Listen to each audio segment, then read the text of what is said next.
Hello everyone, good evening, welcome to glance academy. दोस्तों, इस class में हम लोग कवर कर रहे हैं आपके आर ओ के PYQ सीरीज़, जिसमें ऑलरेडी हम लोगों ने पहले सीरीज़ के अंतर्गत पॉलिटी को कंप्लीट किया था, जिसमें प्रीलिम्स और मेंस दोनों के क्वेश्चन हम लोगों ने हैंड रिटन नोट्स के तौर पे कवर किए थे, जो आपके 2010 से लेकर 2021 तक के पूरे प्रीलिम्स और मेंस में जितने भी एग्जाम हुए आर ओ के, वो सारे कवर किए गए थे। और जो कल हमारी सेकंड क्लास आई थी, उसमें हम लोगों ने ज्योग्राफी को शुरू किया था। हालांकि ज्योग्राफी का प्री और मेंस दोनों की क्लास को अगर देखें तो 2 घंटे की लगभग क्लास हो रही थी, और इसी वजह से कल मैंने 1 घंटे की पूरी क्लास कराई, जिसमें ज्योग्राफी के प्रीलिम्स के ही पेपर कंप्लीट हो पाए थे। और अभी भी 2010 के जो प्रीलिम्स री एग्जाम हुआ था और 2010 का प्रीलिम्स, इन दोनों के बचे हुए आज हम उसे करेंगे। फिर उसके बाद हम लोग मेंस के भी प्रश्न को आज ही सॉल्व करेंगे। ये आपकी आगामी परीक्षा यूपीपीसीएस प्रीलिम्स 2024 27 अक्टूबर, साथ ही साथ आर ओ प्रीलिम्स 2024 22 दिसंबर को जो आयोजित होने वाली है, उसमें बहुत ही मददगार साबित होगी। इससे पहले आप यूपीपीसीएस के PYQs भी आप देख सकते हो, इसी प्लेलिस्ट में मैंने करा रखे हैं हैंड रिटन नोट्स के तौर पे। और इसी कड़ी में हम लोग कर रहे थे ज्योग्राफी को। तो चलिए, कल जहां पर हमने छोड़ा था वहीं से शुरू करते हैं आज। तो कल हम लोगों ने यहां पर छोड़ा था प्री 2010 जो री एग्जाम था, इसको कवर करना था ज्योग्राफी में। फिर उसके बाद 2010 का प्रीलिम्स करेंगे, और उसके बाद हम लोग मेंस करेंगे 2010 से लेकर 2021 तक। और आपको बताते हुए चलूं कि अगर आप लोगों ने अभी तक इस पीडीएफ्स को नहीं परचेस किया है हमारे व्हाट्सएप टीम से कांटेक्ट करके, तो हमारे व्हाट्सएप पर हर एक नोट्स पे अभी 50 के सेलिब्रेशन के तहत 48 घंटे का एक ऑफर दिया जा रहा है, 30% ऑफर, जो मैंने आज ही सुबह लॉन्च कर दिया था, क्योंकि आप लोगों के सपोर्ट और प्यार से हमारी ग्लैंस एकेडमी के 50 के सब्सक्राइबर कंप्लीट हुए। और उसी के लिए हम लोगों ने 30% का हर एक सब्जेक्ट पर ऑफ कर दिया है। तो आप लोग हमारे व्हाट्सएप टीम से कॉन्टैक्ट करके जरूर चेकआउट कर लीजिए इस ऑफर को, क्योंकि फिर ये मंडे के बाद आपको ये ऑफर नहीं मिल पाएगा, फिर आपको प्राइस पर ही लेना पड़ जाएगा और ये आपके लिए काफ़ी दिक्कत होगी। तो चलिए शुरू करते हैं आज के इस प्रश्न को। तो यहाँ पर देखेंगे कि फॉन क्या है दोस्तों, एक हवा है। और ये किस प्रकार की हवा है, अगर आप इसको देखना चाहोगे तो ये स्विट्जरलैंड में चलने वाली एक हवा है। और ये सामान्यतः शीत धारा की हवा कहती है, ठंडी हवाएं जो पर्वत से चलती है स्विट्जरलैंड में। इसी तरीके से कुछ दर्रे हैं, अगर हम इन दर्रों के बारे में बात करते हैं आपसे, तो यहाँ पे लिखा है लिपू लेक यानी उत्तराखंड, रोहतांग हिमाचल प्रदेश में, पाल घाट केरल में, और नाथुला कहाँ पर है, सिक्किम में है। जबकि दार्जिलिंग तथा चुंबी घाटी से होकर तिब्बत जाने का ये मार्ग है। जो नाथुला दर्रा है, ये आपके दार्जिलिंग यानी पश्चिम बंगाल से होते हुए चुंबी घाटी से होकर आप तिब्बत जा सकते हो। अच्छा, आपको मैं एक चीज और बता दूं, थाल घाट, भोर घाट और पाल घाट, इसके बारे में आपने सुना होगा। ये क्रोनोलॉजी के साथ इस तरीके से कुछ पूछा जाता है यहाँ से। तो यहाँ पर एक होता है, एक यहाँ पर होता है और एक यहाँ पर होता है। तो केरल में कौन सा होता है, पाल घाट होता है। तो ये आपको बताने हैं कि ये आपके जो महाराष्ट्र के आसपास जो आते हैं, इसको आपको कमेंट सेक्शन में बताना है। बाकी चीज़ें मैंने बता दी।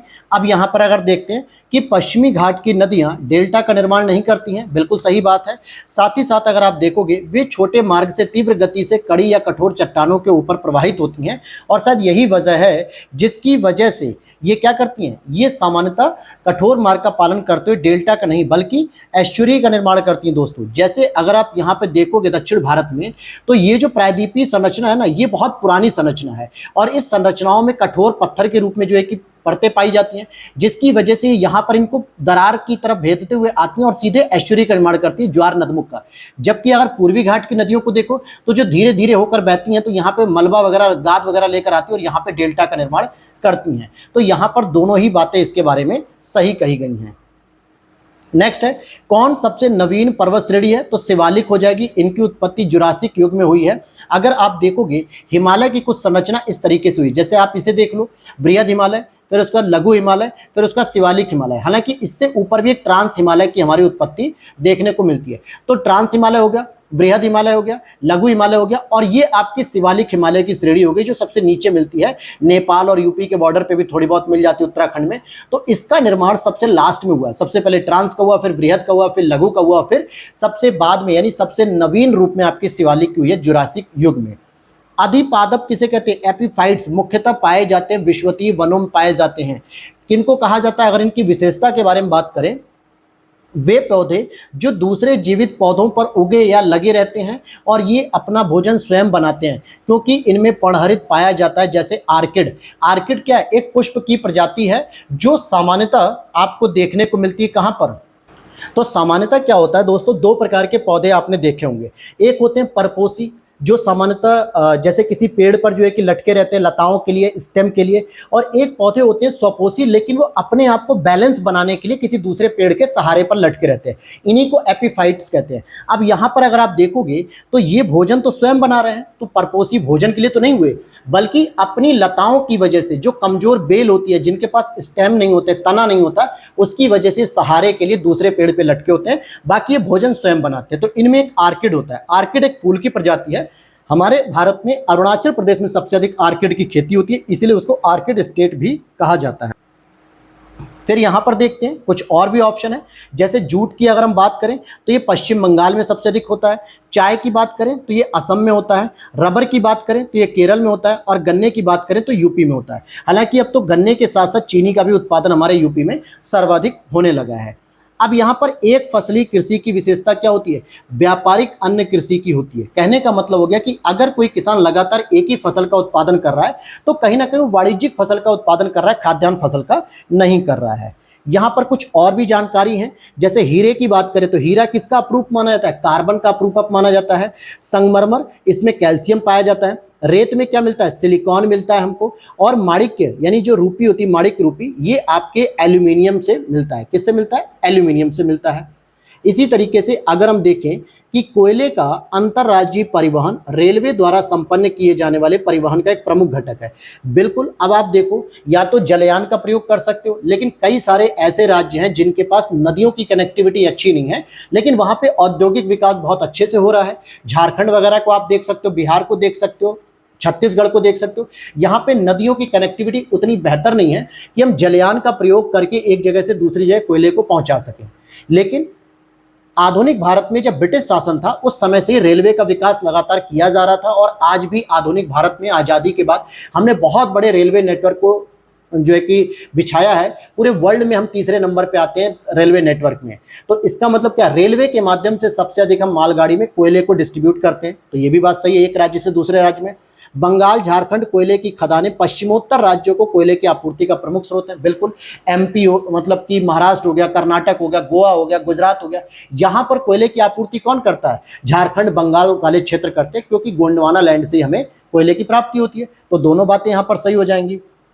भारत में शक्ति खंड में ऊर्जा स्रोतों का के भाग का सही क्रम क्या है? तो भारत में भाई शक्ति स्रोत क्या है? सबसे अधिक तो थर्मल एनर्जी से हम प्रोड्यूस कर रहे हैं, उसके बाद जलीय एनर्जी से, फिर आणविक एनर्जी से, फिर विंड एनर्जी से। तो ये क्रम है। फिर नेक्स्ट देख लेते हैं कुछ नदियों के बारे में। अगर हम देखते हैं यहाँ पर कि दामोदर घाटी की बात करेंगे तो बराकर नदी पर स्थित है। सोन घाटी की बात करेंगे तो उमरिया पे है। गोदावरी घाटी की बात करेंगे तो सिंगरैनी में है। और महानदी की बात करेंगे तो तालचर है। ये जो आपका सिंगरैनी है ये सामान्यतः आंध्र प्रदेश की सीमा में आता है। तालचर आपका ओडिशा की सीमा में आता है। और बराकर आपका किस में आ जाएगा? वेस्ट बंगाल में आ जाएगा। एक तरीके से दामोदर घाटी का क्षेत्र। लौह अयस्क का सबसे संपन्न भंडार कर्नाटक में पाया जाता है।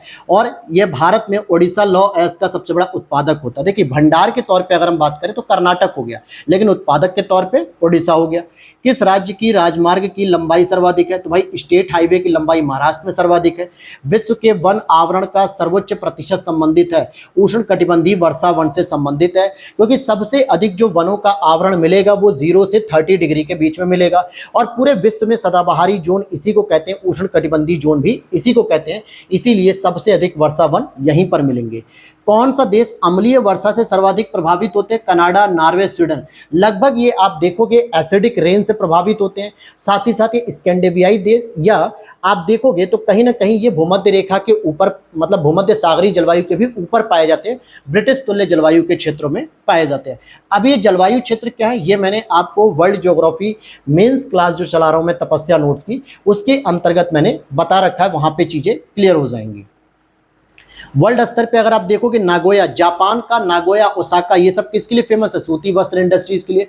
सलेम की बात करेंगे तो लौ और इस्पात के लिए फेमस है। ये सलेम आपका कहाँ पड़ता है? तमिलनाडु या कर्नाटक? तो देख लीजिएगा, तमिलनाडु में ये सलेम पड़ता है। ठीक है। और इसी के साथ लॉस एंजलिस की बात करें तो ये हवाई जहाज की इंडस्ट्री से संबंधित है। और आबादान की बात करेंगे तो तेल शोधन का कारखाना भी यहाँ पर स्थित है। इसी तरीके से आप वैश्विक स्तर पर रबर की खेती सबसे अधिक मलेशिया हो गया, जैतून के लिए इटली हो गया, कहवा के लिए कोलंबिया हो गया, हालांकि ब्राजील भी होना चाहिए, गन्ने के लिए मॉरिशस हो गया, जबकि ब्राजील भी होना चाहिए। अब ये ऑप्शन पर डिपेंड करेगा कि उस समय ऑप्शन आपको क्या दे रहा है। 2010 के प्रीलिम्स की बात कर लेते हैं अगर हम। कृष्णा की सहायक नदियां कौन कौन सी हैं? कृष्णा की सहायक नदियां कोयला, मतलब कोयला हो गई, कोयना इसे कहेंगे, कोयला नहीं कोयना कहेंगे, वर्णा, पंचगंगा, दूधगंगा, घाट प्रभा, माल प्रभा, भीमा, तुंगभद्रा और मूसी, ये इनकी कुछ प्रमुख नदियां हैं जो कृष्णा नदी की प्रमुख नदियां हैं। और तेल नदी इसमें ऑप्शन में दिया था, तेल नदी महानदी की सहायक नदी है दोस्तों, तेल और ईब, ये दोनों नदियां पूछा जाता, बहुत इंपॉर्टेंट है। किन स्थानों पे आर्द्र जलवायु का अनुभव होता है? कोच्चि और तेजपुर। तो ये जगह इंपॉर्टेंट नहीं है। आर्द्र जलवायु का मतलब होता है जो नमी युक्त जलवायु होती है, और सामान्यतः यह जलवायु आपको तटीय क्षेत्रों में देखने को मिलेगी। इस पूरे भारत में अगर हम बात करें, इस लोकेशन को अगर मैं कुछ इस तरीके से बना दूं, तो यहां से लेके ये सारा क्षेत्र जो आपका तटीय क्षेत्र है, ये पूरा का पूरा आर्द्र जलवायु का अनुभव करेगा। अब केवल कोच्चि तेजपुर को पूछे उससे इंपॉर्टेंट नहीं है, कोई भी क्षेत्र अगर यहां से पूछ लेता है जो तटीय क्षेत्र में है, तो इन सभी में आपको आर्द्र जलवायु का अनुभव होगा। इंडियन ब्यूरो ऑफ माइंस का मुख्यालय कहां पर है? नागपुर में है। उकाई परियोजना की बात करेंगे, ताप्ती नदी पर है, मतलब गुजरात में। पतरातू की बात करेंगे तो झारखंड में। पेंच की बात करेंगे एमपी में। डाबोल की बात करेंगे तो ये महाराष्ट्र में है। फिर इसके बाद कनकी नारा, कनकी नारा किससे संबंधित है? जूट के उद्योग से। विरुद्धनगर किससे संबंधित है? सूती वस्त्र से। चन्नापटना किससे संबंधित है? रेशम से। और भदोही किससे संबंधित है? यूपी का कालीन से संबंधित है। इसी प्रकार से कहाँ पे तेल शोधन कारखाना भी है? तो कोयली हो गया, नूनामाटी हो गया, बरौनी हो गया। बरौनी अगर आप देखोगे तो बिहार हो गया, नूनामाटी देखोगे तो असम हो गया, कोयली अगर आप देखोगे तो गुजरात हो जाएगा। आगे देख लेते हैं इसी प्रकार से भारत के 2 शीर्षस्थ बॉक्साइट उत्पादक राज्य, तो एक तो आपका ओडिशा हो गया, एक आपका गुजरात हो गया। बॉक्साइट सामान्यतः एल्यूमिनियम का अयस्क होता है, टर्सरी युग में निर्मित लैटेराइट शैलों में हुआ, और यह एल्यूमिनियम का ही ऑक्साइड है। एल्यूमिनियम की प्राप्ति के लिए हमें इस पर निर्भर रहना पड़ता है। राष्ट्रीय राजमार्ग विकास परियोजना के उत्तर दक्षिण और पूर्व पश्चिम गलियारे कहाँ पर मिलते हैं? तो झांसी में मिलते हैं। जब आप पूरे भारत का एक कॉरिडोर अगर आप देखते हैं इस तरीके से कुछ, अगर आप ऊपर से भी, तो ऊपर से जो नॉर्थ से साउथ आ रही है और ईस्ट से वेस्ट जा रही है, तो यहाँ पे जो कट लगता है ये आपका झांसी का क्षेत्र आता है, यूपी के अंतर्गत आता है। इसी प्रकार से अफ्रीका में सर्वाधिक तांबा कहां पर उत्पादित किया था? जाम्बिया में उत्पादित किया था। और विश्व में सर्वाधिक तांबा उत्पादक देश कौन सा है? तो साउथ अमेरिका का चिली। बोलीविया किसके लिए फेमस है? तो टिन उत्पादन के लिए। मैक्सिको किसके लिए फेमस है? चांदी के लिए। ब्राजील किसके लिए फेमस है? लौ अयस्क के लिए। और पेरू किसके लिए फेमस है? तो चांदी, लेड और तांबा, ये तीनों ही चीजें यहां से मिल जाती हैं। बाजार आधारित अगर हम बात करें, बाजार आधारित लौह एवं इस्पात के कारखाने जापान में स्थापित हैं। ये तो ऑप्शन पे डिपेंड करेगा, वैसे तो हर जगह है सामान्यतः। किस देश में उसके भौगोलिक क्षेत्र का सर्वाधिक प्रतिशत वन आच्छादित है? तो ऑप्शन में यहाँ पे दिया था जापान, अदरवाइज इसका हो सकता था एक ऑप्शन और भूटान भी हो सकता है। यदि इंग्लैंड में एक क्रिकेट कमेंट्री 10 बजे पूर्वाह्न GMT, ये तो एक प्रश्न है आगे करने का। अब यहाँ पर हम बात करेंगे ज्योग्राफी के मेंस की। तो अभी तक हम लोगों ने प्रीलिम्स पढ़ लिया, हालांकि कल ही मैंने प्रीलिम्स को कंप्लीट करा दिया था पूरा डिटेल से, और इसके 2 ईयर के बचे थे, 2010 का ही एक री एग्जाम का था और एक 2010 का। अब 2021 से हम पीछे की ओर चलेंगे, मेंस एग्जाम को कवर करते हुए आज की क्लास पूरी ज्योग्राफी पर रहेगी। हालांकि 2023 का आप लोग कहेंगे कि सर प्रीलिम्स और मेंस, तो मेंस तो हुआ नहीं, पेपर कैंसिल हो गया, लेकिन प्रीलिम्स वाला मैं आपको करा दूंगा अलग से पूरा पेपर कंपाइल करके। तो चलिए अब हम शुरू करते हैं मेंस को।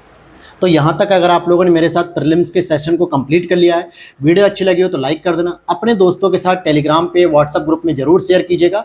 और इस समय अगले 48 घंटे के लिए 30% का ऑफर हमारे नोट्स पे दिया जा रहा है। हर प्रकार के नोट्स, जितने भी हैंड रिटेन नोट्स हैं, आप उन ऑफर को ग्रैब्स कर सकते हो। वीडियो के नीचे दिए गए व्हाट्सएप नंबर पे जाइए, वहाँ पर टीम से बात करिए मैसेज के थ्रू, और वहाँ पे सारी डिटेल्स आपको मिल जाएगी। चलिए मेंस की शुरुआत कर देते हैं। तो न्यू साउथ वेल्स सिडनी से संबंधित है दोस्तों। न्यू साउथ वेल्स कहाँ पे है? सिडनी से संबंधित है। और सिडनी कहाँ पे? ऑस्ट्रेलिया का एक शहर है। क्वींसलैंड की बात करेंगे तो ये ब्रिस्बेन से संबंधित है। विक्टोरिया की बात करेंगे तो मेलबर्न से संबंधित है। और पश्चिमी ऑस्ट्रेलिया की बात करेंगे तो पर्थ से। हालांकि ये सभी के सभी राज्य और उनकी राजधानियां ऑस्ट्रेलिया की ही हैं। कौन से देश बाल्टिक सागर के तट पर स्थित नहीं है? अब बाल्टिक सी आपको पता है कहां पर है?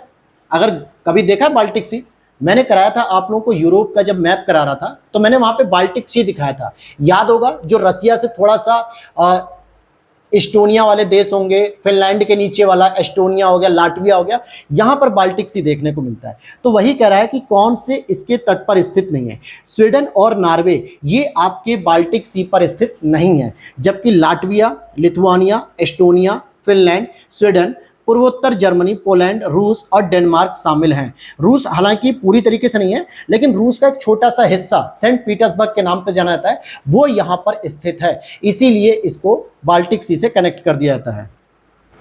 क्लियर हो गई बात। अब हिमालय में त्रिशूल शिखर कहाँ पे भैया, किसे कहते हैं त्रिशूल शिखर? 3 चोटियों को त्रिशूल 1, 2, 3 का नाम दिया गया, और जबकि त्रिशूल 1 सबसे ऊंची चोटी होती है। त्रिशूल समूह नंदा देवी अभ्यारण्य को घेरने वाली चोटियों के वलय के दक्षिण पश्चिम कोने का निर्माण करता है। त्रिशूल शिखर उत्तराखंड के बागेश्वर जिले में स्थित है। कहाँ पे? बागेश्वर जिले में स्थित है। नेक्स्ट अगर हम देखते हैं, कौन सी नदी घाटी बेसिन क्षेत्रफल में सबसे बड़ी है? अब देखिए ऑप्शन के अकॉर्डिंग तो आप महानदी लगा सकते हो, वहां पे महानदी ऑप्शन दिया होगा, या और भी जो ऑप्शन दिए हों तो कावेरी का, नर्मदा का, ताप्ती का, ये 4 ऑप्शन दिए थे। कावेरी का था 1,41,589 किलोमीटर स्क्वायर, जबकि कावेरी का देखोगे तो 81,155, नर्मदा का देखो इससे भी अधिक है 98,796, और ताप्ती का देखोगे तो 65,145। लेकिन अगर पूरे भारत की बात की जाए तो गंगा नदी का तंत्र सबसे बड़ा होता है, इसका सबसे बड़ा बेसिन पाया जाता है। अब यहाँ पे कुछ बायोलॉजी से संबंधित प्रश्न आ गया, जैसे बीरबल साहनी जी की बात करें तो जीवाश्म वनस्पति विज्ञान से संबंधित है ये, यानी जो बॉटनी संबंधित होते हैं। और केसी मेहता जी की बात करें तो पादप रोग विज्ञान से संबंधित हो गए। पी माहेश्वरी की बात करें तो भ्रूण विज्ञान से संबंधित हो गए, और एम एस स्वामीनाथन जी की बात करें तो ये हरित क्रांति से संबंधित हो गए।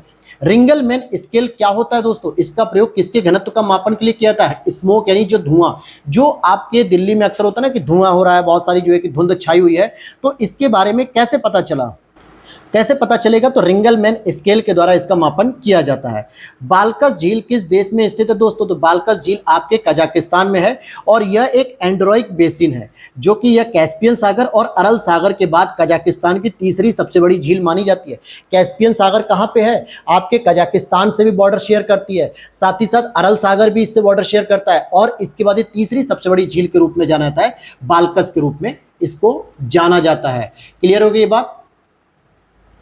कौन सी फसल मूल्य नियंत्रण हेतु भारत सरकार के मूल्य स्थिरीकरण कोष के अंतर्गत संरक्षित है? तो आलू को संरक्षित किया गया है। कौन सा वृक्ष भूमध्य सागरीय वनों में नहीं आता है? सागौन नहीं आता, क्योंकि सागौन उष्ण कटिबंध में आता है, जबकि ओक, जैतून, चेस्टनट ये सभी पाते हैं। भूमध्य सागर का मतलब हो गया जो लगभग 30 से 45 डिग्री के बीच की जलवायु होती है, जहां पर रसदार फलों की खेती की जाती है। पश्चिमी मतलब महाद्वीप के पश्चिमी तट पर यह जलवायु सामान्यतः मिलती है, ठीक है। और जबकि सागौन कहाँ मिलता है? आपके उष्ण कटिबंधीय जलवायु में, जो 0 से 30 डिग्री या 10 से 30 डिग्री के बीच में पाया जाता है। फिर यहां देखते हैं कौन सा मैंग्रोव क्षेत्र गोदावरी नदी के डेल्टा पर अवस्थित है? कोरिंगा वाला जो मैंग्रोव क्षेत्र है ये गोदावरी नदी के डेल्टा पर स्थित है। भारत में सुंदरवन के बाद दूसरा सबसे बड़ा मैंग्रोव क्षेत्र कोरिंगा के नाम से जाना जाता है, जबकि सबसे बड़ा क्षेत्र कौन सा? सुंदरवन, जो गंगा और ब्रह्मपुत्र के डेल्टा में स्थित है, सामान्यतः भारत और बांग्लादेश की सीमा पर। मैंग्रोव या इसको अनूप वन भी कह देते हैं, ऐसे क्षेत्र होते हैं जो खारे पानी या अर्ध खारे पानी में विकसित होते हैं, क्योंकि इनमें समुद्री जल का खारापन होता है और नदियों का हल्का मीठापन होता है, इसीलिए इसको अर्ध खारे या खारेपन के रूप में जानते हैं। मैंग्रोव आवरण में जो वृद्धि हुई थी 17 वर्ग किलोमीटर स्क्वायर हुई थी, ये 2021 की रिपोर्ट कहती है। जो ISFR रिपोर्ट आई थी, इंडियन स्टेट फॉरेस्ट रिपोर्ट, 2021 में कहा गया कि पूरे भारत में 17 किलोमीटर स्क्वायर की वृद्धि हुई है।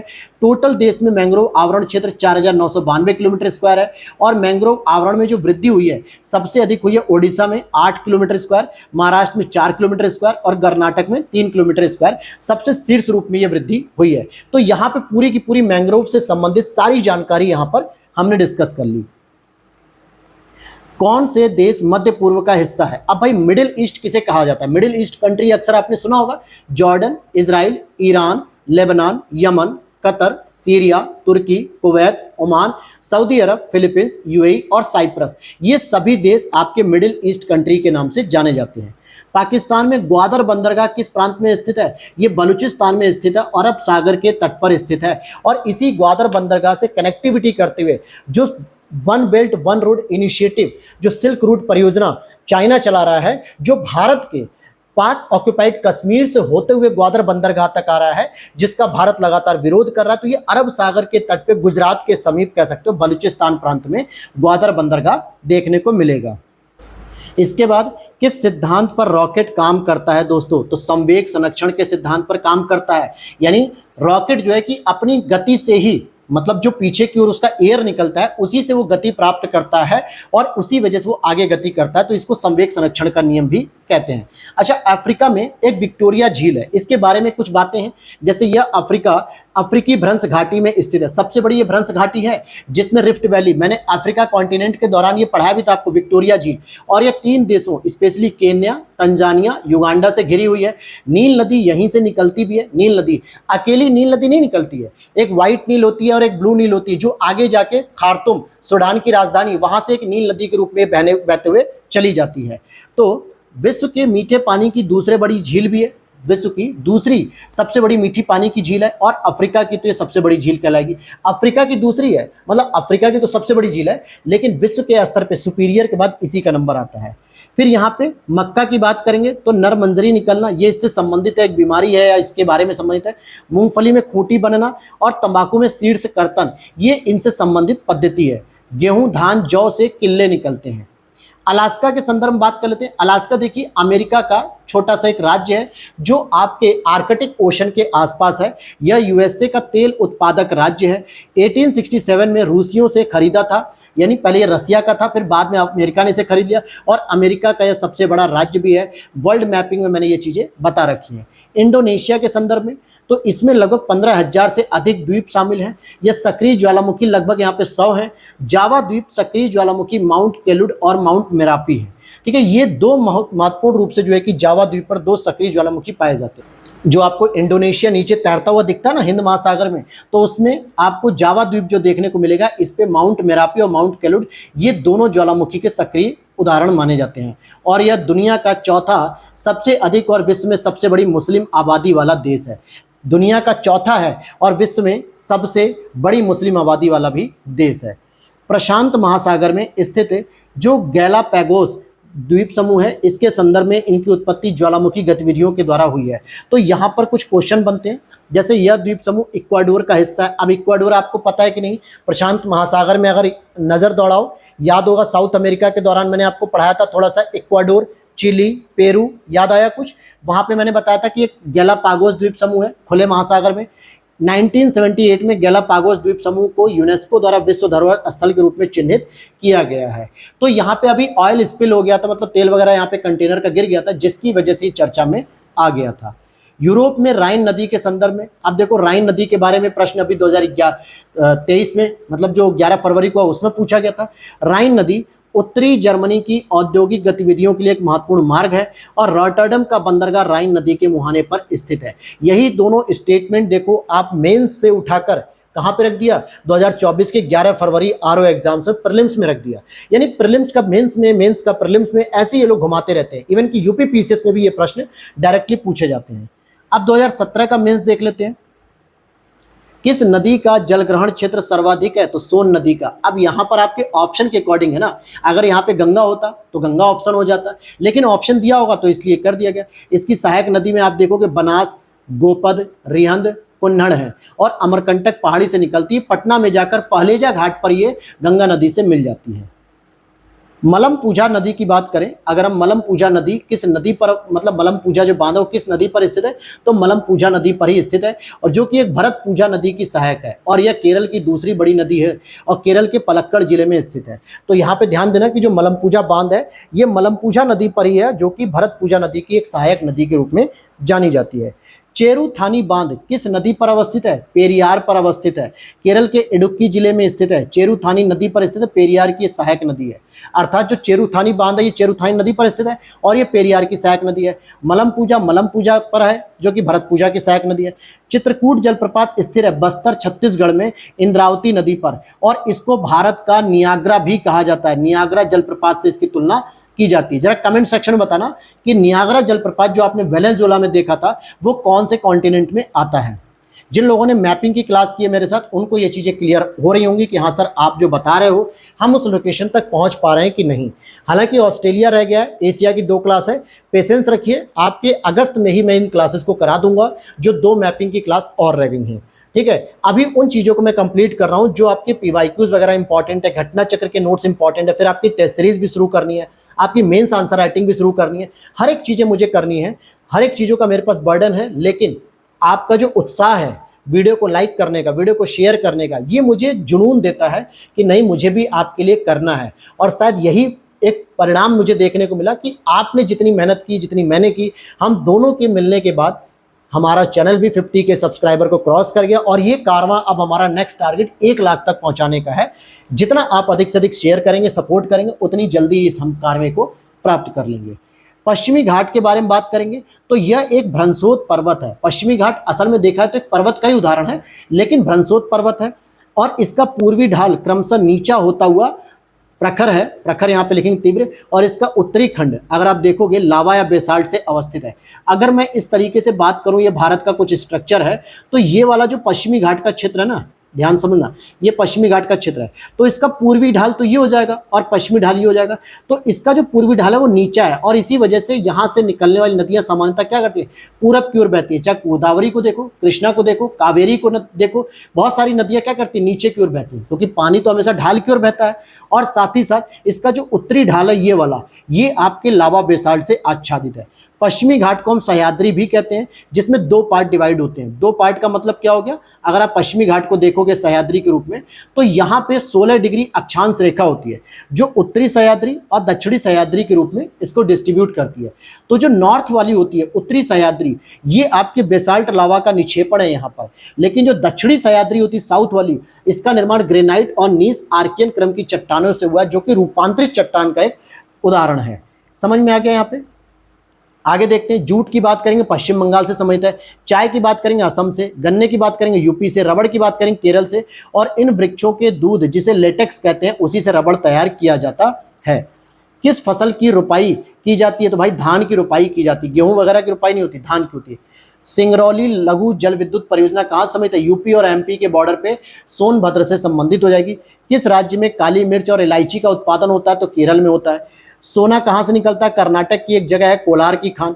कोयले की बात करेंगे तो झारखंड में छरिया। हीरे की बात करेंगे तो एमपी में पन्ना। लॉ आयस की बात करेंगे तो उड़ीसा।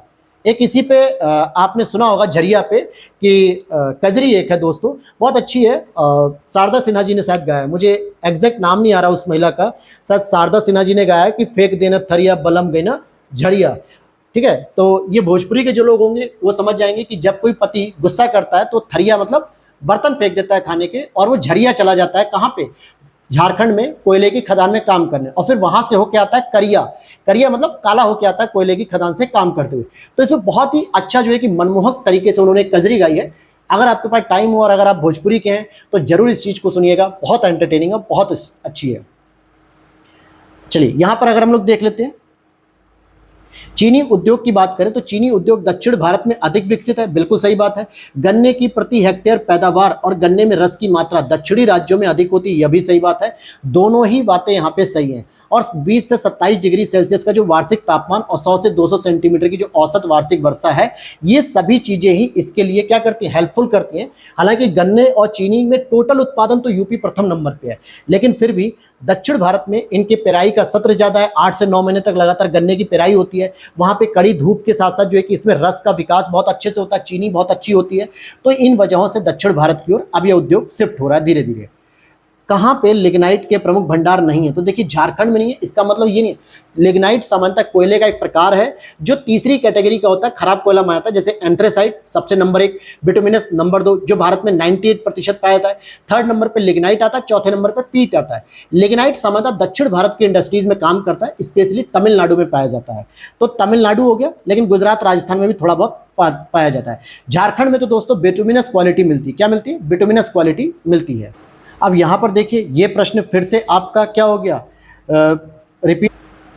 हीरे के बारे में पूछा जा रहा है। कार्बन होता है, संगमरमर, कैल्शियम होता है, रेत, सिलिकॉन होता है, माणिक यानी रूबी, एल्यूमिनियम ऑक्साइड। अब यहाँ से क्या समझ में आया, अभी ये प्रश्न हमने कहीं ना कहीं 2010 के प्रीलिम्स में पढ़ा था और फिर से क्या हो गया 2017 के मेंस में आ गया ये प्रश्न। तो यही है इनकी रिपीटेशन की चीजें। आपको एक एक प्रश्न भी अगर मिल जाए ना एग्जाम में तो बहुत होता है, लेकिन मैं एक प्रश्न तो कम बता रहा हूँ, कम से कम 8 से 10 प्रश्न रिपीट हो जाते हैं केवल एक साल के पेपर में। लोम्बेक जो होती है, लोम्बेक जल डमरू मध्य किन 2 द्वीपों के मध्य स्थित है? बाली और लोम्बेक के मध्य, जो इंडोनेशिया के पास है। कौन सी गर्म धारा है? तो ब्राजील धारा है, जो कि अटलांटिक महासागर में पाई जाती है। फॉकलैंड, लेब्राडोर, कनारी, ये सभी ठंडी जल धारा हैं। इनके ऊपर भी मैं एक अलग से जो है कि मैपिंग के तहत क्लास लेकर आऊंगा, जल्दी लेकर आऊंगा, टेंशन मत लीजिएगा, ठीक है। नेक्स्ट देखते हैं यहाँ पे, चाड के बारे में बात कर रहा है, ये पेट्रोलियम से संबंधित है। अफ्रीका कॉन्टिनेंट में आता है चाड। नाइजर की बात करें, यूरेनियम से संबंधित है। रवांडा की बात करें, कॉफी या कहवा की बात कर सकते हैं। बेनिन की बात करें तो यहाँ पे कपास से संबंधित होगा। पश्चिमी एशिया में सर्वाधिक तेल उत्पादक देश कौन सा है? सऊदी अरब देश होता है, जो कि सुन्नी मुस्लिम यहाँ पर ज्यादा है। हालांकि पश्चिमी एशिया में और भी देश हैं, लेकिन सऊदी अरब जो है कि सबसे ज्यादा तेल का उत्पादन करता है। विश्व का सर्वाधिक कॉफी उत्पादक देश कौन सा है? ब्राजील है। रूस के प्रमुख संसाधन कौन से? रूस के पास कौन कौन से संसाधन है? अब भाई जनरली देखो, हर एक संसाधन हर एक देश के पास है, लेकिन कहीं पे किसी की मात्रा ज्यादा है, किसी के पास कम संसाधन है। खनिज तेल है, कोयला है, लौह अयस्क है, स्वर्ण है, रजत है। स्वर्ण रजत मतलब सोना और चांदी, निकेल, कॉपर यानी तांबा हो गया, टिन, क्रोमियम, गैस के भंडार, ये सभी चीजें हैं। देखो, जिन देशों के पास समुद्री क्षेत्र है ना, उनके पास तो प्राकृतिक तेल मिलेगा, खनिज मिलेगा, गैस के भंडार मिल जाएंगे, ये सभी चीजें मिलनी ही मिलनी है। ठीक है, तो इनको बिल्कुल आप अलग नहीं कर सकते। अब देखो, यूरेनियम की उपलब्धता पर्याप्त नहीं है, तो यहाँ पर ये ऑप्शन दिया होगा, इसलिए यहाँ पे यूरेनियम को अलग कर दिया गया।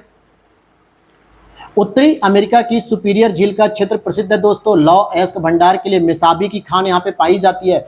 याद होगा वर्ल्ड मैपिंग में आपको, मैं बार बार वर्ल्ड मैपिंग पे क्यों फोकस कर रहा हूँ? इसलिए क्योंकि वहां अगर आप लोगों ने ढंग से मेरे साथ ज्योग्राफी कर ली है तो आपको बहुत ही अच्छी तरीके से वर्ल्ड ज्योग्राफी समझ में आ जाएगी और कोई भी प्रॉब्लम नहीं होगी वर्ल्ड ज्योग्राफी के क्वेश्चन को सॉल्व करने में। नेक्स्ट देखते हैं, बैकाल झील की बात करें तो रशियन फेडरेशन के अंतर्गत आती है, या यूं कहें कि यूएसएसआर के अंतर्गत ही।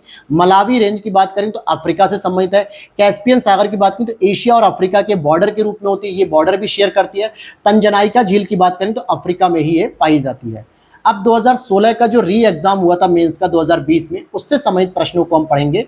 जैसे, भारत विश्व का 7वां सबसे बड़ा देश है, पहला स्टेटमेंट सही है क्षेत्रफल के आधार पे। भारत जनसंख्या की दृष्टि से विश्व का पहला राष्ट्र है, बिल्कुल सही बात है। भूमि सीमा का विस्तार लगभग 15,200 किलोमीटर है। ध्यान से समझना, भारत की जो तटीय क्षेत्र भूमि है, ध्यान समझना, भारत की जो तटीय क्षेत्र आती है ना, ये सामान्यतः 7,500 किलोमीटर स्क्वायर के आसपास आती है, जिसमें अंडमान निकोबार लक्षद्वीप भी शामिल। लेकिन जो स्थल खंड का पूरा भाग है, ये आपका 15,200 किलोमीटर, और यही पूछ रहा है भूमि सीमा, इसमें समुद्री सीमा को इंक्लूड नहीं किया गया है।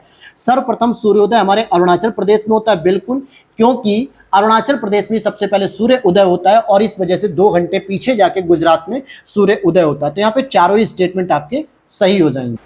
नेक्स्ट अगर हम देखते हैं, कौन सा दर्रा पश्चिमी घाट पर्वत श्रृंखला में है? कौन सा दर्रा पश्चिमी घाट पर्वत श्रृंखला में? तो थाल घाट, भोर घाट, पाल घाट, और ये क्रम से है। यही चीज मैं अभी थोड़ी देर पहले आपको मैंने कमेंट करने के लिए कहा था कि मैंने सोचा जानबूझ के ना बताऊं ताकि आप लोग थोड़ा एफर्ट करें, लेकिन यहाँ पे आ गया आपके सामने थाल घाट। सबसे ऊपर मिलेगा आपको थाल घाट, फिर भोर घाट और फिर पाल घाट। पाल घाट कहाँ पे? केरल तमिलनाडु के मध्य में। जबकि इसी में एक ऑप्शन दिया था खैबर दर्रा, ये पाकिस्तान के पख्तूनामा प्रांत में स्थित है, ये भारत के अंतर्गत नहीं आता पश्चिमी घाट में। आगे देखते हैं, काली कपास मिट्टी किस नाम से जानी जाती है? तो रेगुर के नाम से भी जानी जाती है। सामान्यतः गुजरात, महाराष्ट्र, आंध्र प्रदेश, कर्नाटक में इसका विस्तार है। अगर हम बुंदेलखंड की तरफ देखें अपने यूपी में, तो यहाँ पे इसे मार मृदा के रूप में भी जानते हैं। यहाँ पे शहर और नदी के बारे में बात करेंगे। जैसे जबलपुर स्थित है आपके एमपी में, नर्मदा नदी के तट पे, और यहीं पे भेड़ा घाट के पास जबलपुर में धुआंधार जलप्रपात भी है। हैदराबाद आपके मूसी नदी के तट पर स्थित है। कोटा की बात करें तो चंबल नदी के तट पर स्थित है, और नासिक की बात करें तो गोदावरी नदी के तट पर स्थित है। यहाँ पे कुछ परियोजनाएं हैं और नदियां हैं। जैसे रिहंद परियोजना की बात करें तो रिहंद नदी पर स्थित है। नागार्जुन सागर कृष्णा नदी पर स्थित है। पोचमपाद ये आपके गोदावरी पर स्थित है, और माता टीला आपके बेतवा नदी पर स्थित है। तो ये आपने देख लिया। फिर यहाँ पे कोयले खदान की बात करते हैं भारत के राज्यों की। जैसे झिलमिल कोयले की जो खदान है, ये आपके छत्तीसगढ़ में। देखो, केवल छत्तीसगढ़ में झिलमिल ही नहीं है, बहुत सारी हैं, लेकिन कई बार होता है इनकी प्रमुख खदानों का मिलान करने के लिए पूछता है। जैसे कर्णपुरा को पूछा जाता है, झारखंड में स्थित है। रामपुर हिमगिरी को पूछा जाता है, ओडिशा में स्थित है। सुहागपुर को पूछा जाता है, एमपी में स्थित है। इसी तरीके से कुछ और भी कोयले के क्षेत्र हैं, जैसे रणजीत घाटी सिक्किम से संबंधित है। तंदूर की बात करें तेलंगाना से संबंधित है। बरोरा की बात करें महाराष्ट्र से संबंधित है। ललमटिया की बात करें तो झारखंड से संबंधित है। आगे देखते हैं यहाँ पे स्थान और कार्य। जैसे काराकोरम की बात करेंगे तो काराकोरम पे क्या न्यूक्लियर पावर प्लांट से संबंधित कुछ काम चल रहा है। पोखरन पे बात करें तो परमाणु बम विस्फोट स्थल है ये। थुम्बा की बात करेंगे जो कि केरल में है, रॉकेट मोचन केंद्र है, क्योंकि यहाँ पर आपका चुंबकीय घनत्व मिलता है। श्रीहरिकोटा की बात करें तो उपग्रह का मोचन क्षेत्र, यानी उपग्रह जो सैटेलाइट हमारे लॉन्च किए थे वो यहीं से किए जाते हैं। किस राज्य में कोयली पेट्रोलियम शोधन प्रयोगशाला अवस्थित है, गुजरात में स्थित है दोस्तों, और ये इंडियन ऑयल कॉर्पोरेशन के अधीन काम करती है। भारत में कुल 23 पेट्रोलियम शोधनशालाएं हैं, जिनमें 18 सार्वजनिक स्तर की, 2 संयुक्त स्तर की और 3 निजी स्तर की हैं। तो इस तरीके से 23 तरीके की पेट्रोलियम शोधनशालाएं हैं जहां पर हम क्रूड ऑयल या पेट्रोलियम तेल निकालते हैं। गंगा नदी के किस भाग को राष्ट्रीय जलमार्ग घोषित किया गया है? तो प्रयागराज से हल्दिया तक, हल्दिया मतलब पश्चिम बंगाल और यूपी के बीच में, नेशनल वाटरवेज नंबर 1 इसको घोषित किया गया। जैसे आपका होता है नेशनल हाईवे, राष्ट्रीय राजमार्ग होता है, वैसे यहाँ पे राष्ट्रीय जलमार्ग की बात की जा रही है, और यह भारत का प्रथम राष्ट्रीय जलमार्ग है जिसकी लंबाई लगभग 1620 किलोमीटर है। अर्थात इन नदियों के माध्यम से आप किसी भी सामान का आयात निर्यात भी कर सकते हो एक राज्य से दूसरे राज्य में। एक स्थिर कृत्रिम उपग्रह का आवर्तकाल कितना होता है दोस्तों? 24 घंटे का होता है। पृथ्वी से 36,000 किलोमीटर की ऊंचाई पर भू स्थिर की अवस्थिति होती है, और इसी वजह से हमें सैटेलाइट घूमता हुआ प्रतीत होता ही नहीं है। हमें ऐसा लगता है कि जहां पर हम बैठे हैं वहीं पृथ्वी के सामने ही टंगा हुआ है, क्योंकि जितनी देर में पृथ्वी गोल गोल घूमती है ना 24 घंटे में, उतनी ही देर में जो है कि सैटेलाइट भी घूमता है। तो हमें लगता है कि सैटेलाइट स्थिर है एक ही जगह पे, और इसीलिए इसको स्थिर भी कह दिया जाता है। कौन सी गैस प्राचीन यानी आदिम समय में पृथ्वी के वायुमंडल से अनुपस्थित थी? तो प्राचीन समय में ऑक्सीजन गैस थी ही नहीं दोस्तों, हमारे पृथ्वी के ऊपर ऑक्सीजन गैस थी ही नहीं, क्योंकि पृथ्वी बहुत गर्म गोला थी। धीरे धीरे जब वो ठंडी हुई तब उस पर ऑक्सीजन की उत्पत्ति हुई। प्रसिद्ध ज्वालामुखी पर्वत कराकटाओ किस देश में स्थित है? इंडोनेशिया में स्थित है। माउंट एटना कहाँ पे? इटली में। सेंट हेलेस कहाँ पे? यूएसए के अंतर्गत है।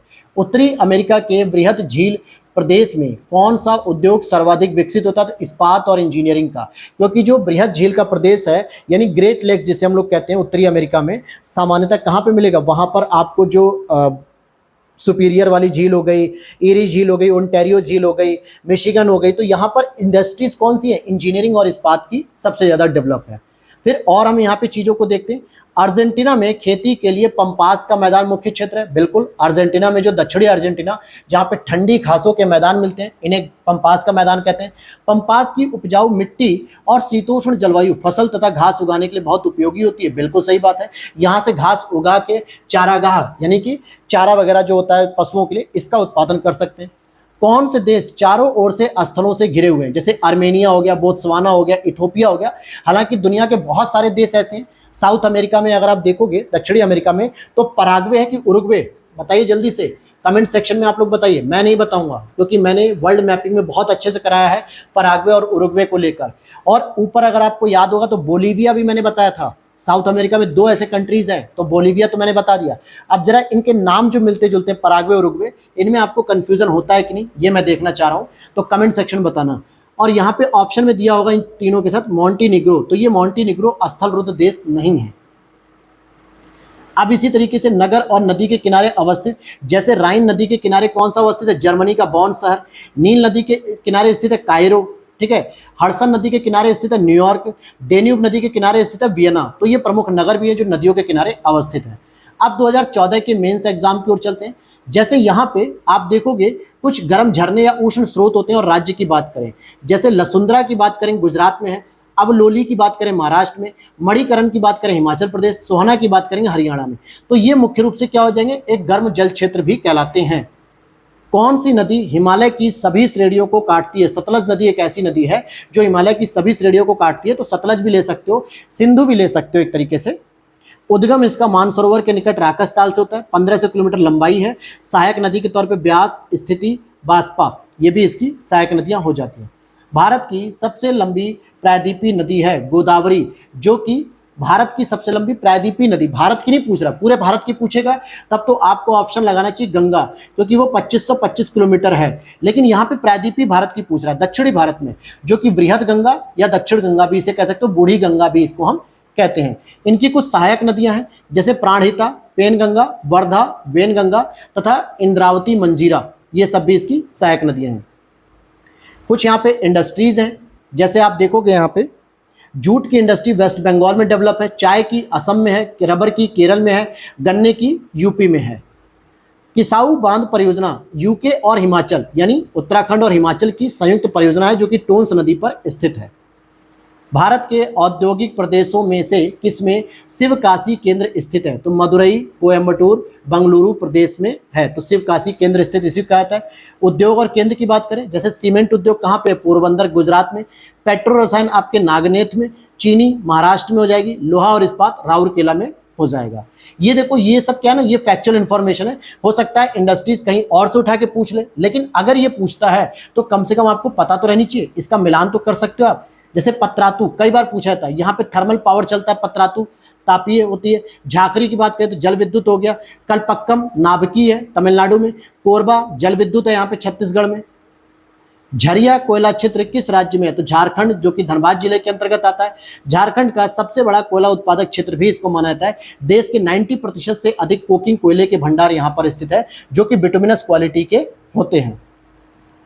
फिर आगे देखते हैं, कौन मध्य अमेरिका में स्थित है? मध्य अमेरिका में पनामा हो गया, होंडुरास हो गया, ग्वाटेमाला हो गया, जबकि सियरा लियोन पश्चिमी अफ्रीका का देश माना जाता है। तो मध्य अमेरिका किसे कहते हैं? जब अगर आप देखोगे कि यहाँ पे जो नॉर्थ अमेरिका होता है दोस्तों, ठीक है, इस तरीके से, और यहाँ पे आपको मिलेगा साउथ अमेरिका, तो ये बीच में छोटे छोटे देश होते हैं, थोड़े थोड़े से देश होते हैं, जो मैक्सिको की खाड़ी के नीचे आपको देखने को मिल जाएंगे, या कैरिबियन सी के आसपास जो देखने को मिलते हैं छोटे छोटे देश, इन्हीं को मध्य अमेरिका देश कहा जाता है। इसमें पनामा, होंडुरास, ग्वाटेमाला, ये सारे देश आते हैं, एल सल्वाडोर वगैरह, ये सभी देश आ जाते हैं। कौन सा पर्वत इटली में अवस्थित है? तो एपिनाइन पर्वत इटली में अवस्थित है। इसका विस्तार फ्रांस, ऑस्ट्रिया, जर्मनी, स्विट्जरलैंड में भी है। तो ये जो एपिनाइन पर्वत है, ये इटली के साथ साथ इतने देशों में भी विस्तारित है। और इसका सर्वोच्च बिंदु कौन सा है? माउंट ब्लैक इसका सर्वोच्च बिंदु है। जबकि आल्प पर्वत और जूरा पर्वत स्विट्जरलैंड में स्थित है। पेरिनीस पर्वत फ्रांस और स्पेन के बीच में क्या है? बाउंड्री शेयर करते हैं। और इसी बीच में एक छोटा सा देश है जो लैंडलॉक देश है पहाड़ों से, अंडोरा नाम से इसको कहते हैं। विश्व की दूसरी सबसे गहरी झील तथा सबसे लंबी झील की बात की जा रही है, तो ये टंगनाइका झील होती है, टांगनिका झील भी इसे हम कहते हैं। टिटिकाका झील कहाँ पे? बोलीविया और पेरू की सीमा पर स्थित है, बोलीविया और पेरू की, साउथ अमेरिका में। उर्मिला झील कहाँ पर स्थित है, या उर्मिल झील भी कहते हैं, ईरान में हो गई। रेंडियर झील कहाँ पे स्थित है? कनाडा में। अथबास्का झील कनाडा में, याद होगा मैंने बताया था, रेंडियर झील, विनीपेग झील, अथबास्का झील, ग्रेट स्लेव, ये सारी झील मैंने आपको मैपिंग में कराई है। भारत के किन शैलों में लौह अयस्क का समृद्ध भंडार पाया जाता है? तो भाई ये आपके धारवाड़ क्रम की चट्टान है। भारत में मुख्य रूप से लौह अयस्क कहाँ पे? धारवाड़ क्रम की, जिनका निर्माण अक्षय और अपर्दन से हुआ है। सामान्यतः कर्नाटक वगैरह दक्षिण भारत में ज्यादा मिलती हैं, लेकिन इनमें और भी कुछ चीजें पाई जाती हैं, जैसे महत्वपूर्ण धातु के रूप में लोहा है, सोना है, तांबा, जस्ता, खनिज पर्याप्त मात्रा में पाते हैं। इनका विस्तार कर्नाटक, राजस्थान, एमपी, असम, कश्मीर व हिमाचल प्रदेश में भी होता है। अब 2013 का अगर हम मेंस देख लेते हैं, यहाँ पर जैसे राज्यों का गठन पूछ लिया गया, हालांकि ये पॉलिटी का होना चाहिए, लेकिन राज्य ज्योग्राफिकल कंडीशन है इसलिए इसमें रखा गया। वेस्ट बंगाल का गठन 26 जनवरी 1950, असम का 26 जनवरी 1960, पंजाब का 1 नवंबर 1966 और हिमाचल प्रदेश का 25 जनवरी 1971 को हुआ। छत्तीसगढ़ की सीमा उभयनिष्ठ है, यानी किसके साथ बाउंड्री शेयर करती छत्तीसगढ़ की? साउथ में अगर आप पश्चिम दक्षिण में देखोगे तो Maharashtra, Odisha, Andhra Pradesh, MP, UP, Jharkhand, Telangana. UP के सोनभद्र जिले से, ध्यान से समझना, यूपी के सोनभद्र जिले से ये बाउंड्री शेयर करता है छत्तीसगढ़, जबकि बिहार के साथ बाउंड्री शेयर नहीं करता, क्योंकि पहले झारखंड जो बिहार का हिस्सा था तब ये बाउंड्री शेयर करता था, लेकिन सन 2000 में जब झारखंड अलग हो गया तो झारखंड से तो करने लगा, लेकिन बिहार से नहीं करता ये बाउंड्री शेयर। नेक्स्ट आपका प्रश्न है, भारत की पश्चिमी घाट की नदियां डेल्टा का निर्माण नहीं करती। बिल्कुल सही बात है, वे छोटे प्रवाह क्षेत्र से अपेक्षाकृत कठोर चट्टानों पर प्रवाहित होती, ये भी सही है। अब देखो ये प्रश्न हमने प्रीलिम्स में भी पढ़ा था 2010 के, और यहाँ मेंस में भी पढ़ रहे हैं। कावेरी नदी के उद्गम का स्रोत क्या है? ब्रह्मगिरी पहाड़ियां, जो कि कर्नाटक में पाई जाती हैं, यह तिरुचिरापल्ली के निकट बंगाल की खाड़ी में मिल जाती है। किस नदी के तट पर गोरखपुर स्थित है? तो राप्ती नदी के तट पर स्थित है, आपके यूपी में, जहां से हमारे माननीय सांसद जी योगी आदित्यनाथ जी आते हैं। आगे देखते हैं, गोमती नदी पे बात करेंगे तो सीतापुर है, लखनऊ है, सुल्तानपुर है, जौनपुर है, और आगे जाके गोमती नदी गाजीपुर में जाकर, ध्यान समझना, गाजीपुर में जाकर एक तहसील आती है सैदपुर के नाम से, सैदपुर भितरी के नाम से, वहां पर जाके गंगा जी से मिल जाती है। गोविंद वल्लभ पंत सागर जलाशय स्थित है यूपी के सोनभद्र में, सोन नदी की सहायक नदी जो है उसी पर स्थित है। अब यहाँ पे कुछ और खदान है, जैसे कुद्रेमुख की बात करें, कुद्रेमुख कहाँ है दोस्तों, कर्नाटक में स्थित है, लौ एस से सम्मिलित है। खेतरी की बात करें या खेतड़ी, राजस्थान में आता है तांबे के लिए। सिंगरैनी की बात करेंगे, सिंगरौली नहीं, सिंगरैनी आंध्र प्रदेश में कोयले के लिए। ओडिशा में मैग्नीज हो गया। कोरापुट, कोरापुट कौन से राज्य में आता है जरा बताना, छत्तीसगढ़ में आता है ओडिशा में, कमेंट सेक्शन बता देना। ये बॉक्साइट के लिए फेमस है कोरापुट। नवग्राम तेल क्षेत्र स्थित है, गुजरात में स्थित है। महावेली गंगा एक नदी है, श्रीलंका की एक नदी है और सबसे बड़ी नदी भी माना जाता है महावेली गंगा। इसमें गंगा लगते ही आप लोग सोचेंगे कि गंगा की कोई सहायक नदी होगी या दक्षिण भारत में, तो ध्यान देना ये श्रीलंका में आती है। अब यहाँ पे कुछ वन है और उनमें पाई जाने वाली लकड़ियां, जैसे मानसूनी वन की बात करें तो सागौन और साखो मिलती है इसमें। विश्वतरेखी वन में महोगनी और रोजवुड मिलती है। भूमध्य सागरी वन में अलबुखारा, प्लम और जैतून जो कि रसदार फल होते हैं। कोढ़धारी वन जो कि चीड़ और फर मिलते हैं। कोढ़धारी वन का मतलब हो गया जो शंकुधारी वन होते हैं, पहाड़ी क्षेत्रों में मिलते हैं, पर्वतीय क्षेत्रों में, उनको कोढ़धारी वन भी कह सकते हो, शंकुधारी वन भी कह सकते हो। जाम्बिया की सीमा उबैनिष्ट नहीं है, बोत्सवाना के साथ ये बाउंड्री शेयर नहीं करती है। लैंडलॉक्ड कंट्री है जरूर, लेकिन जाम्बिया बोत्सवाना के साथ सीमा साझा नहीं करता है। इसकी राजधानी लुसाका है। इसकी सीमा सामान्यतः Congo, Tanzania, Malawi, Mozambique, Zimbabwe, Namibia और अंगोला, इनके साथ ये बाउंड्री शेयर करता है। आगे देखते हैं, लोक नगरीय सांतत्य के विचार को उस आधार पर विकसित किया गया जो अध्ययन किया गया मैक्सिको में। ठीक है, ये कोई इंपॉर्टेंट नहीं था। आगे चलते हैं, यहाँ पे 2010 का री एग्जाम जो मेंस हुआ था, कौन सा स्थान भारतीय मानक समय के सबसे नजदीक स्थित है? मिर्जापुर है। वैसे तो कड़ा मानिकपुर भी मानते हैं, इलाहाबाद का क्षेत्र मानते हैं, जो 23.5 डिग्री हमारी देशांतर रेखा जाती है, 5 राज्यों से जाती है। पता है ना 5 राज्य कौन से? सबसे पहले आपको क्या मिलेगा? उत्तर प्रदेश मिल जाएगा। क्या मिलेगा? उत्तर प्रदेश। उसके बाद क्या मिलेगा? एमपी, फिर उसके बाद छत्तीसगढ़, फिर उसके बाद ओडिशा, फिर उसके बाद आंध्र प्रदेश। तो ये 5 राज्यों से देशांतर रेखा जाती है। दूसरा, भारतीय मानक समय उत्तर पूर्वी राज्यों में प्रस्तावित किया गया है। भारत का सबसे बड़ा उत्पादक है, भारत सबसे बड़ा उत्पादक गन्ने का है, यहाँ पे लिख दिया। कहवा के लिए ब्राजील, तंबाकू के लिए चीन, तिलहन के लिए ब्राजील। ऑप्शन में रहा होगा गन्ना, इसलिए यहाँ पे कर दिया गया। भारत में कर्नाटक कच्चे रेशम का सबसे बड़ा उत्पादक है, बिल्कुल सही बात है। भारत में झारखंड टसर रेशम का सबसे बड़ा उत्पादक है, यह भी सही है। और एक और जानकारी आप जान लो कि रेशम की टोटल 5 प्रजातियां होती हैं और पूरे विश्व में केवल भारत ही एकमात्र ऐसा देश है जहां पे पूरे के पूरे 5 प्रजातियों का उत्पादन किया जाता है। नेक्स्ट है, भारत में मील निर्मित, मील मतलब जो फैक्ट्रीज वगैरह होती है, वहां पे कपड़े का सर्वाधिक उत्पादन कहाँ पे होता है? तमिलनाडु में होता है, जो कॉटन वस्त्र के होते हैं। अब यहाँ पे लॉ एस्क और राज्य, जैसे बादाम पहाड़ी लॉ एस्क के लिए फेमस है, ओडिशा में हो जाएगा। डल्ली राजहरा छत्तीसगढ़ में हो जाएगा। कुद्रेमुख कर्नाटक में हो जाएगा। नोआमुंडी झारखंड में हो जाएगा। ये सभी लॉ एस्क की खदानें हैं, लेकिन किन राज्यों में स्थित है ये आपको दिया गया है। कौन सा एक आंध्र प्रदेश का बंदरगाह नगर है? तो काकीनाडा जो है बंदरगाह नगर है। प्रधान याम्योत्तर गुजरती है लंदन, फ्रांस, स्पेन, अल्जीरिया, घाना, माली, बुर्किना फासो से गुजरती है। प्रधान याम्योत्तर रेखा, जिसको हम लोग 0 डिग्री मैरीटाइम भी कहते हैं, जहां से हम समय को निर्धारित करते हैं कि आपको पूरब की ओर जाना है या पश्चिम की ओर जाना है। पूरब की ओर जाओगे तो आप में वृद्धि होगी, ठीक है, समय में, और इसी वजह से इस 0 डिग्री से जब हम पूरब की ओर आते हैं भारत की ओर 82.5 डिग्री पे, तो लगभग 5.5 घंटे हम आगे रहते हैं। पश्चिम की ओर जाओगे तो समय माइनस होगा। अफ्रीका में स्थल रुद्ध देश कौन कौन से? अब 16 देश है भाई, अब इनके नाम तो याद करने की जरूरत है नहीं, कौन सा प्रश्न कहां पूछ लेगा। दक्षिणी अमेरिका का सबसे घना बसा हुआ देश कौन सा है? इक्वाडोर है। इटली, सिसिली, सर्डिनिया, कोर्सिका से घिरे हुए सागर का नाम क्या है? टिरहेनियन सागर। ये यहीं पर मिलता है, भूमध्य सागर के अंतर्गत टिरहेनियन सागर। विश्व के खनिज तेल का सबसे बड़ा भंडार कहाँ पे है? तो वेनेजुएला में मिलेगा। पोत भार टनमान की दृष्टि से विश्व का सबसे व्यस्तम बंदरगाह कौन सा है? संघाई है। सेकंड नंबर पे सिंगापुर और थर्ड नंबर पे शेंजन आता है। मौद्रिक मूल्य की दृष्टि से विश्व का सबसे बड़ा जहाज निर्माण कहाँ पे हो रहा है? दक्षिण कोरिया के क्षेत्र में होता है। अब 2010 का मेंस पढ़ेंगे और ये हमारा लास्ट रहेगा। फिर इसके बाद हम लोग अगले दिन यानी नेक्स्ट डे, कल के दिन कोई और सब्जेक्ट कवर करेंगे। अभी हमारा पॉलिटी कंप्लीट हो गया और ज्योग्राफी। हो सकता है हम लोग कल हिस्ट्री के टॉपिक को कवर करेंगे, जिसमें ancient, medieval, modern, art and culture, pre और मेंस देखेंगे। अगर टॉपिक कम रहेंगे यानी क्वेश्चन कम रहेंगे तो हम एक ही वीडियो में कंप्लीट कर लेंगे, 1 से सवा घंटे की वीडियो बना के। और अगर लगा कि वो टॉपिक ज़्यादा है, अर्थात 2 घंटे की वीडियो हो सकती है, तो हम उसे पार्ट 1 पार्ट 2 जैसे हमने ज्योग्राफी में किया वैसे हम उसमें भी कर लेंगे, ताकि ईजिली आपको याद भी हो सके। बहुत ज़्यादा एक ही बार में नहीं पढ़ना है। तो देखते हैं इसको, किस द्वीप युग्म को 10 डिग्री चैनल अलग करता है? तो अंडमान और निकोबार को ये अलग किया जाता है 10 डिग्री चैनल के माध्यम से। वहीं मिनिकॉय और लक्षद्वीप के मध्य 9 डिग्री चैनल है, जबकि मिनिकॉय कुछ और नहीं, लक्षद्वीप का ही सबसे दक्षिणी द्वीप माना जाता है। और मालदीव एक अलग देश है जो कि मिनिकॉय से अलग होता है 8 डिग्री चैनल से।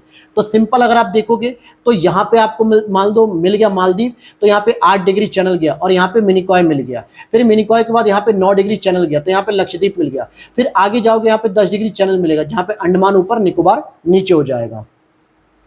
प्रायद्वीपीय भारत किस युग में हिमानीकृत हुआ? तो प्लीस्टोसीन में हुआ था। पक्षियों का आविर्भाव प्लीस्टोसीन काल में ही माना जाता है। झील और राज्य की बात करें, जैसे लोनार झील की बात करें महाराष्ट्र में है, नक्की झील की बात करें राजस्थान में है, कोलेरू झील की बात करें आंध्र प्रदेश में, पुलिकट झील की बात करें तो आंध्र प्रदेश और तमिलनाडु के सीमा रेखा पर है। पुलिकट झील एक तरीके से खारे पानी की झील है, खारी झील कह सकते हो, लैगून झील कह सकते हो, जो कि भारत की दूसरी सबसे बड़ी झील है, क्योंकि पहले नंबर पे चिल्का आती है खारे पानी की लैगून झील। भारत का सर्वाधिक कॉफी उत्पादक राज्य कौन सा? कर्नाटक है। इसके लिए 15 से 18 डिग्री सेंटीग्रेड औसतन वार्षिक तापमान यहाँ पे मिलता है, और 150 से 200 सेंटीमीटर की लगभग वर्षा भी यहाँ पर देखने को मिलती है। कोयला क्षेत्र की बात करें और राज्य, जैसे कर्णपुरा कोयला क्षेत्र झारखंड में आता है, सिंगरेनी आपके तेलंगाना में आता है, नेवेली आपके तमिलनाडु में आता है, और कोरबा आपका छत्तीसगढ़ में आता है। तेल शोधक कारखाने की बात करें, जैसे नुमालीगढ़ बिहार में आता है, बरौनी भी यहीं पे आता है, देखो बरौनी बिहार में, तातीपाका आंध्र प्रदेश में, कोयली गुजरात में आता है। वर्तमान में कुल 23 रिफाइनरीज हैं। कितनी दोस्तों? 23 रिफाइनरीज हैं। ओजोन परत अवस्थित है, समताप मंडल में अवस्थित है, पराबैंगनी किरणों को अवशोषित कर लेती है, जिससे अल्ट्रावायलेट रेज हमारे पृथ्वी तक नहीं पहुंचती है। आयन मंडल में विभिन्न आवृत्ति की रेडियो तरंगें परावर्तित होती हैं। क्षोभ मंडल में समस्त मौसमी गतिविधियां होती हैं, लेकिन समताप मंडल में किसी भी प्रकार की मौसमी गतिविधियां नहीं होती, क्योंकि यहाँ पे तापमान समान रहता है, और इसी वजह से हवाई जहाज उड़ाना इन समताप मंडल में ज़्यादा आसान और ज़्यादा कंफर्टेबल रहता है। विषुवतरेखी प्रदेश का पर्यावरण पौधों के अनुकूल है, पर मनुष्यों के लिए नहीं। विषुवतरेखी प्रदेश में औसत वार्षिक तापांतर बहुत कम होता है। पूरे वर्ष औसतन तापमान 27 डिग्री सेल्सियस या उससे अधिक होता है, जिस वजह से मानव के लिए बहुत ज़्यादा गर्मी महसूस होती है। यहाँ पर बात करेंगे ग्रैंड बैंक, ये कहाँ पर स्थित है? उत्तरी अमेरिका के पूर्वी तट पर स्थित है। न्यू फाउंडलैंड, यहाँ पे आपने देखा होगा मेरे साथ, न्यू फाउंडलैंड मैंने आपको टूर कराया था। ठंडी लेब्राडोर की धारा आती है, न्यू फाउंडलैंड की धारा आती है, गल्फ स्ट्रीम की धारा आती है, ये सब आपस में मिलती हैं। तो जहाँ पे ठंडी जलधारा और गर्म जलधारा आपस में मिलती हैं, वहाँ पे मछली उत्पादन के लिए बहुत आदर्श दशाएं पैदा होती हैं, और उनमें ही एक ग्रैंड बैंक भी है, जहाँ पर गर्म और ठंडी जलधाराएं मिलती हैं। यहाँ प्लैंकटन का विकास होता है, जो मछलियों का भोजन होता है, और यहाँ पर मत्स्य क्षेत्र बहुत तेजी से विकसित होता है। रकबा झील की बात करें तो ये कहाँ पर है? तंजानिया में। किस खनिज के लिए उत्पादित किया था? यहाँ पे कोयले का उत्पादन होता है, और यह रिफ्ट घाटी के रूप में है। इस झील के मुज, नामवेले और कोमोलो क्षेत्र में कोयला पाया जाता है। लौह उत्पादक और उत्पादक देश की बात करें, जैसे लॉरेन एक क्षेत्र है जो फ्रांस में स्थित है, मिडलैंड स्थित है यूके में, किरुना स्थित है स्वीडन में, कोस्तानी स्थित है कजाकिस्तान में। फिर इसी के बाद ओसाका की बात करेंगे तो ओसाका को पूर्व का मैनचेस्टर कहा जाता है, हालांकि जापान में स्थित है। जापान का उत्तरी होन्शु क्षेत्र सूती वस्त्र उद्योग के लिए प्रसिद्ध है, पर टोक्यो विश्व का सबसे बड़ा नगर माना जाता है। पूर्वी एशिया में जापान जलयान निर्माण उद्योग में अग्रणी है, बिल्कुल सही बात है, और जापान के लौह इस्पात क्षेत्र पूर्वी तटीय क्षेत्रों में भी पाए जाते हैं। यवाटा को जापान का पिट्सबर्ग भी कहा जाता है, और नागोया को जापान का डेट्राइट भी कहा जाता है। तो ये जापान के बारे में पूरी डिटेलिंग थी। यहाँ पे कौन सा देश लैप्स जनजाति के लिए प्रसिद्ध है? स्कैंडिनेवियाई देश, और ग्रीनलैंड में एस्किमो जनजाति पाई जाती है।